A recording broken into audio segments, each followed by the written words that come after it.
അതിജീവിതയ്ക്ക് ഇപ്പോഴും നീതി അകലെയാണ്.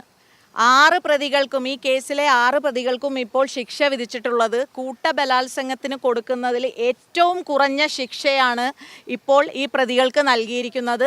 അത് വളരെ വളരെ ദുഃഖകരമായ കാര്യമാണ്. ജീവപര്യന്തം കൊടുക്കേണ്ടതായിരുന്നു. ഇതിനു വേണ്ടി പ്രോസിക്യൂഷൻ അപ്പീലിന് പോവുകയും നിരന്തരമായി നീതിപീഠത്തിന് മുമ്പിൽ അതിജീവിതയ്ക്ക് നീതി ലഭിക്കുന്നതിന് വേണ്ടി പോരാടുകയും ചെയ്യേണ്ടതാണ് എന്നുള്ളതാണ് പറയാനുള്ളത്.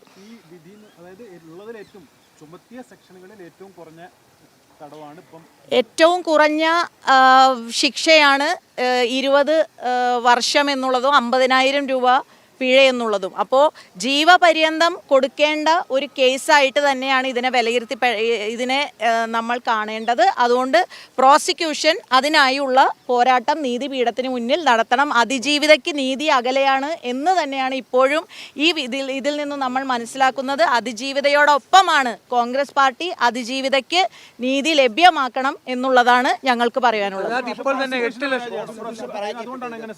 പ്രോസിക്യൂഷന് പരാജയം തന്നെയാണല്ലോ. ശിക്ഷയുടെ അളവ് കുറഞ്ഞത് പ്രോസിക്യൂഷൻ വേണ്ട രീതിയിൽ ഇത് ചെയ്തിട്ടില്ല എന്ന് വേണം. പിന്നെ ഇതിനെക്കുറിച്ച് കൂടുതൽ പറയണമെങ്കിൽ നമുക്ക് ആ ജഡ്ജ്മെൻറ്റ് വായിച്ചതിന് ശേഷം മാത്രമേ നമുക്ക് പറയാൻ സാധിക്കുകയുള്ളൂ. പക്ഷേ ഞാൻ വീണ്ടും പറയുന്നു, അതിജീവിതയ്ക്ക് നീതി അകലെയാണ്.